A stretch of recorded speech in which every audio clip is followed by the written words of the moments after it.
What is going on, guys? MJ2005 Gunner here, and today I'm going to be reviewing the high-grade Beginning 30 Gundam from Gunpla Builder's Beginning G. The upgrade of the Beginning Gundam, it became the most overpowered machine overnight due to the IFS units mounted all over. On top of the 8 runners from the standard beginning, you get 3 extra ones for the new parts, as well as a sizable sticker sheet. Build-wise, there's nothing all too new about it, and assembling the 20 IFS units all over the body will get repetitive fast.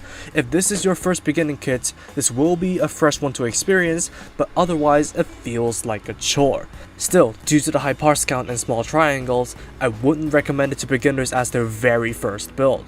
Otherwise, the Beginning Gundam roots are evident in this kit, so for more details for this one, please check out the original review first. Right out of the box, and I honestly don't like the looks. On the upside, it does a decent job representing the Beginning 30 Gundam in high grade form, with its accurate color choices and decent proportions. Color separation is great as well, as the stickers are the same as the beginning, with no extras used on the new parts. And yet, those eyes look like they're requesting Bleach to put itself out of its misery, because on top of the dodgy head sculpt, the IFS units look like they're slapped on without any care. They're too detailed compared to the body, making the overall design busy and incohesive, while the clear pieces will leave you with a headache and a dose of epilepsy. Removing all of them reduces the kit to a more sensible design, but the holes everywhere will be a bit distracting. Overall, the design of the Beginning 30 is okay, if not a little too busy, but I can't get myself to like the aesthetics of the kit. Articulation is about the same as the standard beginning, apart from the further restricted arm raise and hinged beam saber holsters. But due to all the IFS units that are attached at varying degrees of tightness, the range of movement is majorly hindered due to all the collisions they incur. Otherwise, it's just so cluttered that it's frustrating to pose, being almost a full-on brick. The accessories aren't changed too much either. You get the same set of hands, the physical shield with red and white stickers, the singular beam for use with the individual beam sabers, and the triple beam saber hand.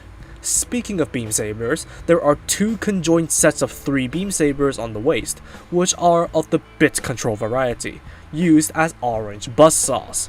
You don't get yellow frisbees for that in the kit, but instead you get a single effect part to use one of them as a double-sided beam saber to face off against Darth Maul. There's also the enhanced beam rifle, with a new barrel and 2 attached IFS units that cover up the white stickers for the body. Basically the most overpowered gun in the world, unless you have a defensive field at your disposal. As for the IFS units, or eye field control system units, they're the pieces with clear triangular tips mounted all over the body. They don't do much other than look awful, but you do have included beam bubble and field shield effect parts to display them in use, the former by plugging them into the tabs under the units, while the latter being sandwiched between the forearm and arm mounted IFS unit. And since there's so many of the units, you can mount the bubbles into whatever configuration you want. It would also be a spectacle under UV light too, so long as you're willing to apply UV paint on the red, blue, and yellow clear parts. For leftovers, you get everything you need to revert this kit back to the original Beginning Gundam, minus some paint jobs filled in with stickers already used by the 30.